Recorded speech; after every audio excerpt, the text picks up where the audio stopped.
가브리엘, 어네스트. 당신네 숲에 야생 동물이 있더군요.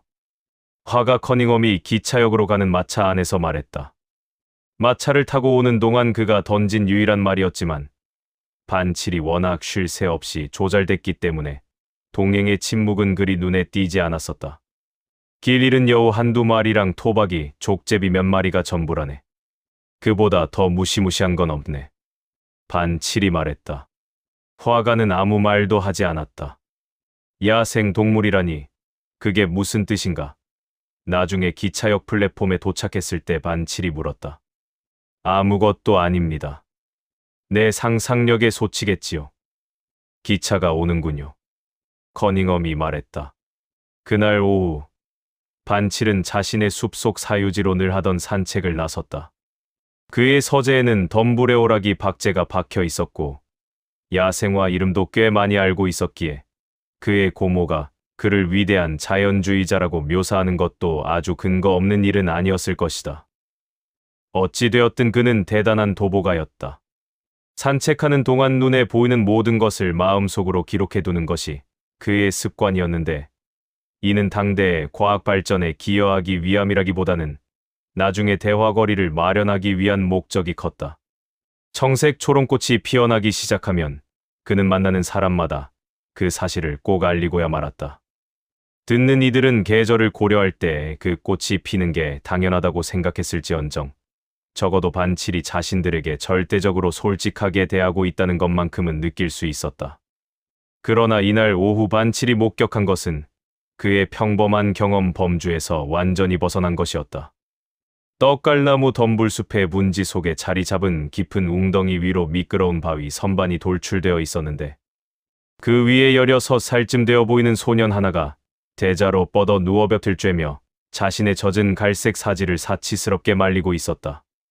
방금 다이빙을 하고 나왔는지 가르마가 타진 채 머리에 착 가라앉은 젖은 머리카락, 그리고 너무 밝아서 호랑이 같은 섬뜩한 광채를 뿜어내는 연갈색 눈동자가 다소 나른한 경계심을 품고 반칠을 향해 있었다. 그것은 예상치 못한 유령 같은 출현이었고 반칠은 말하기 전에 먼저 생각을 해야 하는 생소한 과정에 직면했다. 도대체 저 야생마 같은 소년이 어디서 흘러들어왔단 말인가? 방앗간 주인의 아내가 2달 전쯤 아이를 잃어버렸는데 방앗간 수로에 휩쓸려 간 것으로 추정되었었다. 하지만 그 아이는 젖먹이에 불과했고 저렇게 반쯤 자란 소년이 아니었다. 거기서 뭘 하고 있느냐? 그가 다그쳤다. 보시다시피 태닝 중입니다. 소년이 대답했다. 어디에 사니? 여기, 이 숲에요. 숲속에서는 살 수 없단다. 반칠이 말했다. 아주 근사한 숲인데요. 소년이 다소 거드름 피우는 어조로 말했다. 하지만 밤에는 어디서 자느냐? 밤에는 자지 않습니다. 그때가 제겐 가장 바쁜 시간이라서요. 반칠은 자신이 자꾸만 빠져나가는 수수께끼를 붙잡고 씨름하고 있다는 생각에 짜증이 나기 시작했다. 대체 뭘 먹고 사는 거냐? 그가 물었다. 고기요. 소녀는 마치 그 맛을 음미하듯 느릿하고 깊은 맛을 들이며 그 단어를 뱉었다. 고기라니, 무슨 고기? 관심 있으시다면 말씀드리죠. 토끼, 들새, 산토끼, 가금류, 제철에 나는 새끼 양들, 그리고 구할 수만 있다면 아이들이요. 아이들은 보통 밤에 문이 너무 꽁꽁 잠겨 있어서 곤란하긴 합니다만 그때가 제 주된 사냥 시간이니까요. 아이 고기를 맛본 지는 지극히 2달 정도 되었군요.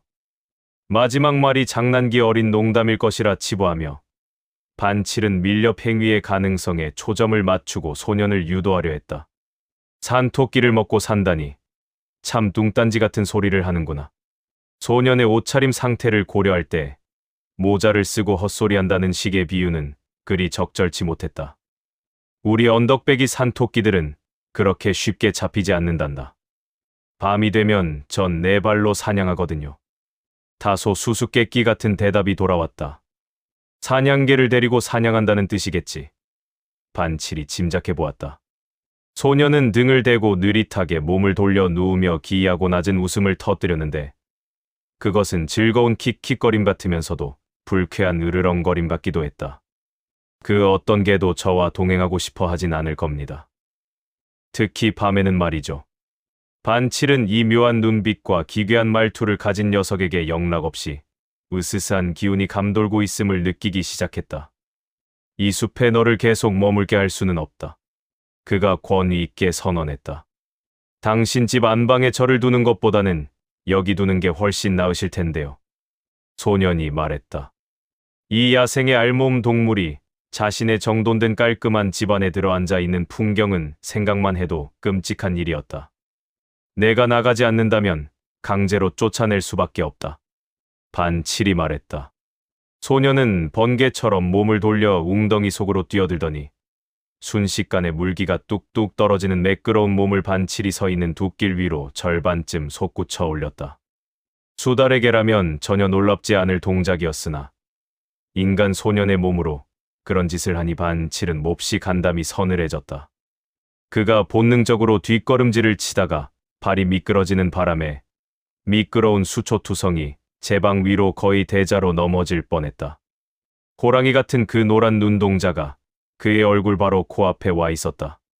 거의 반사적으로 반칠은 한쪽 손을 들어 자신의 목덜미를 가렸다.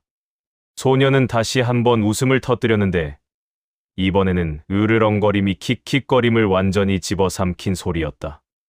그러고는 또 한 번 믿기 힘들 만큼 날랜 몸짓으로 수초와 고사리가 우거진 덤불 속으로 시야에서 완전히 사라져버렸다. 정말 기이하고 야성적인 놈이군. 반칠은 몸을 추스르며 중얼거렸다.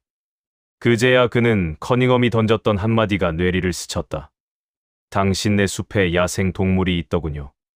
집을 향해 천천히 걸어가며 반칠은 최근 동네에서 일어난 여러 사건 중 이 놀라운 어린 야만인의 존재와 결부지을 수 있을 만한 일들을 곰곰이 따져보기 시작했다. 최근 숲속의 사냥감들이 눈에 띄게 줄어들었고 농가에서는 가금류들이 사라졌으며 산토끼는 영문도 모르게 귀해졌다. 언덕에서는 새끼 양들이 통째로 실종되었다는 불평이 그의 귀에까지 접수되던 참이었다. 저 야생 소년이 정말로 영리한 밀렵개와 한패가 되어 온 사방을 사냥하고 다녔던 것일까? 밤에는 네 발로 사냥한다고 말하긴 했지만 동시에 그 어떤 개도 자기 근처에 오기 싫어한다고, 특히 밤에는 그렇다고 묘하게 암시하지 않았던가. 참으로 수수께끼 같은 일이었다. 그렇게 반칠이 지난 한두 달 동안 자행된 여러 약탈 행위들을 머릿속으로 짚어가던 바로 그 순간 그의 발걸음과 사색이 동시에 뚝 멈춰섰다. 2달 전 방앗간에서 사라진 아이, 수로에 빠져 휩쓸려갔다는 게 정설이었지만 그 어머니는 물가가 있는 방향이 아니라 정반대 편인 언덕 쪽에서 비명 지르는 소리를 들었다고 줄곧 주장해 왔었다. 물론 생각조차 하기 싫은 끔찍한 일이었지만 그 소년이 2달 전에 아이 고기를 먹었다고 했던 그 으스스한 말이 자꾸만 마음에 걸렸다. 아무리 장난이라도 그런 끔찍한 소리는 하는 게 아니었다. 평소와 달리 반칠은 숲에서 발견한 것에 대해 누구에게도 털어놓고 싶지 않았다. 교구 위원이자 치안 판사라는 자신의 사회적 지위가 자기 사유지에 그런 질 나쁜 인물을 은닉해주고 있었다는 사실로 인해 어쩐지 손상되는 듯한 기분이 들었기 때문이다. 잘못하면 약탈당한 양들과 가금류에 대한 막대한 배상금 청구서가 그의 집 앞으로 날아올지도 모르는 일이었다. 그날 저녁 식사 자리에서 그는 유난히 침묵을 지켰다. 목소리가 어디로 가버린 거니? 그의 고모가 물었다. 늑대라도 본 사람 같구나. 그 오래된 속담을 알지 못했던 반칠은 그 말이 꽤 바보 같다고 생각했다. 만약 자기 사유지에서 진짜 늑대를 보았다면 그의 혀는 그 주제를 떠드느라 쉴 새 없이 바빴을 테니까 말이다. 다음 날 아침 식사 시간에도 반칠은 어제의 소동에 대한 불안감이 완전히 가시지 않았음을 느꼈다. 그는 기차를 타고 이웃 성당 마을로 가서 커닝엄을 찾아내어 대체 그가 무엇을 보았기에 숲속에 야생 동물이 있다는 말을 꺼냈는지 확실히 알아내기로 결심했다.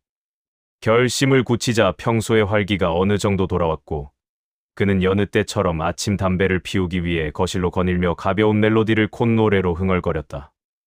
그러나 방 안으로 들어서는 순간 그의 콧노래는 뚝 끊기고 하느님을 찾는 비명으로 바뀌었다. 오토만 등받이 없는 긴 소파 위에 아주 우아하게 대자로 누워 거의 과장될 정도로 평온한 자세를 취하고 있는 자는 바로 그 숲속의 소년이었다. 반칠이 마지막으로 보았을 때보다는 몸이 말라 있었으나 옷차림 상태에는 아무런 변화가 없었다. 내가 감히 여기가 어디라고 기어들어와? 반칠이 격노하여 물었다. 저보고 숲속에 머물지 말라면서요. 소년이 차분하게 대꾸했다. 그렇다고 여기로 오라는 뜻은 아니었어. 내 고모님이 보시기라도 하면 어쩌려고.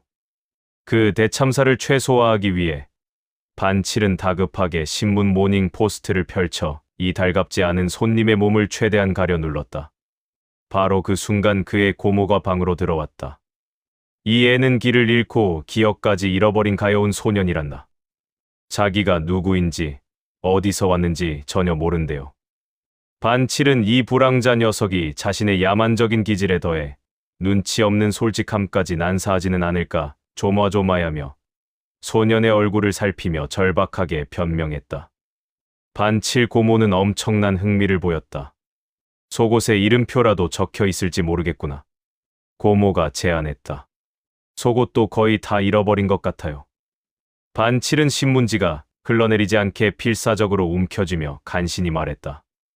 알몸에 집 없는 아이는 반칠 고모에게 길 잃은 새끼 고양이나 버려진 강아지만큼이나 따스한 동정심을 불러일으켰다. 우리가 해줄 수 있는 건 다 해줘야겠구나. 고모가 결정했다. 그리하여 얼마 지나지 않아 하인 소년이 있는 목사관으로 급파된 심부름꾼이 셔츠, 신발, 깃 등의 필수 부속품과 함께 하인용 정장 한 벌을 받아 돌아왔다. 옷을 입고 깨끗이 씻겨진 소년의 모습은 반칠의 눈에는 여전히 으스스해 보였지만 그의 고모는 그저 사랑스럽게만 보았다. 진짜 신원을 알기 전까지는 부를 이름이 있어야겠지. 가브리엘 어네스트가 좋겠구나. 참 참하고 어울리는 이름이야. 반칠도 동의했으나 과연 그 참하고 어울리는 이름이 참하고 어울리는 아이의 몸에 이식되고 있는 것인지는 내심 강한 의문이 들었다. 그의 의구심을 부채질한 것은 그의 얌전하고 늙은 스파니엘, 걔가 소년이 집 안으로 들어오자마자 밖으로 도망쳐 버리더니 과수원 저 끝자락에서 떨며 지저대며 완강히 버티고 있다는 사실이었다. 평소 반칠만큼이나 노래 부르기 좋아하는 카나리아 새 또한 공포에 질린 비명만 가끔 내뱉을 뿐이었다. 그는 지체 없이 커닝엄의 자문을 구해야겠다고 더욱 굳게 다짐했다. 그가 마차를 타고 역으로 출발할 때 그의 고모는 가브리엘 어네스트에게 오늘 오후 주일학교 유치부 아이들을 위한 찻자리 대접을 도우라고 지시하고 있었다. 커닝엄은 처음에는 입을 열려 하지 않았다. 제 어머니께서 뇌질환으로 돌아가셨습니다. 그러니 제가 보았거나 혹은 보았다고 착각한 도저히 믿기 힘든 환상적인 일들에 대해 왜 언급하기를 꺼리는지 이해해 주십시오. 화가가 설명했다. 하지만 대체 무엇을 본 건가? 반칠이 끈질기게 물었다. 내가 보았다고 생각한 것은 너무나 기이해서 정말 제정신인 사람이라면 그것이 실제로 일어난 일이라고 인정할 수 없을 정도입니다. 당신과 함께 보낸 마지막 날 저녁, 나는 과수원 문과 덤불의 반쯤 숨어서 저물어가는 노을의 마지막 붉은 빛을 바라보고 있었습니다.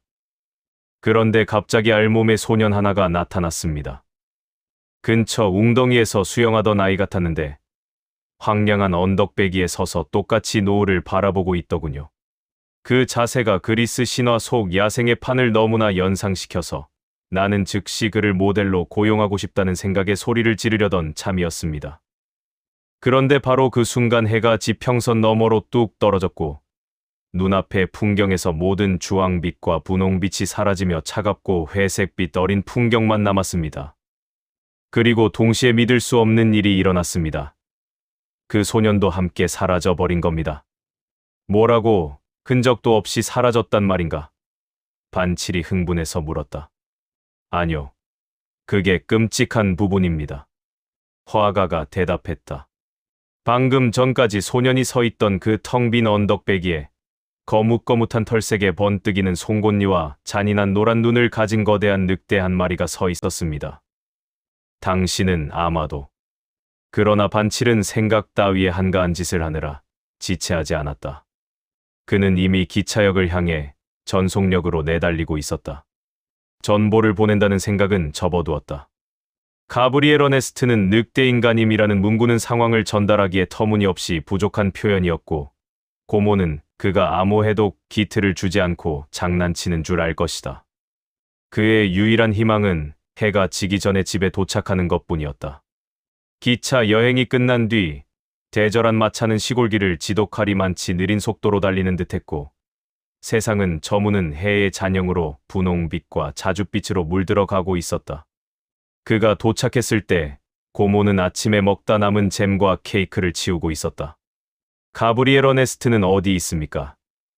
그가 거의 비명을 지르며 물었다. 투푼의 집 어린아이를 집까지 바래다 주러 갔단다. 고모가 말했다. 시간이 너무 늦어져서 혼자 보내는 건 안전하지 않다고 생각했거든. 노을이 참 아름답지 않니? 그러나 반칠은 서쪽 하늘의 붉은 노을을 눈치채지 못한 것은 아니었으나 그 아름다움을 논하기 위해 머무를 여유가 없었다. 자신의 신체 구조상 감당하기 힘든 속도로 그는 투푼의 집으로 이어지는 좁은 골목길을 향해 미친 듯이 질주했다. 한쪽에는 방앗간 수로에 거센 물줄기가 흐르고 있었고 다른 쪽에는 황량한 언덕배기가 솟아 있었다. 지평선 위로 붉은 해의 테두리가 간신히 걸려 있었고 모퉁이 하나만 더 돌면 그가 쫓고 있는 그 기묘한 일행이 시야에 들어올 터였다. 그때 풍경에서 핏빛이 갑자기 가시더니 서늘한 몸서리와 함께 회색빛 어둠이 순식간에 세상을 덮쳤다. 반칠의 귀에 공포에 질린 날카로운 비명 소리가 들려왔고 그의 발걸음은 멈춰섰다. 그 후 투푼의 아이나 가브리엘 어네스트의 모습은 그 어디에서도 다시는 찾아볼 수 없었다. 다만 소년이 벗어던진 옷가지들이 길가에 뒹굴고 있는 것이 발견되었기에 대중은 아이가 물에 빠지자 소년이 아이를 구하기 위해 옷을 벗어던지고 물속으로 뛰어들었다가 가련하게 변을 당한 것으로 추정했다. 반칠과 당시 근처에 있던 몇몇 인부들은 옷이 발견된 바로 그 지점 근처에서 아이가 크게 비명 지르는 소리를 들었다고 증언해 주었다. 자식이 11명이나 더 있었던 투푸 부인은 이 상실을 품위 있게 받아들이며 체념했고 반칠 고모는 자신이 거둔 그 가여운 불황아를 진심으로 애도했다. 고모의 주도로 지역 교회 마루에는 다음과 같은 글귀가 새겨진 추모 노쇠판이 걸렸다. 다른 이의 생명을 위해 기꺼이 자신을 희생한 이름 없는 소년 가브리엘 어네스트를 기리며 반칠은 대부분의 사안에서 고모의 뜻에 순종하는 편이었지만 가브리엘 어네스트의 추모 기금에 기부하는 것만큼은 단호하게 거절했다.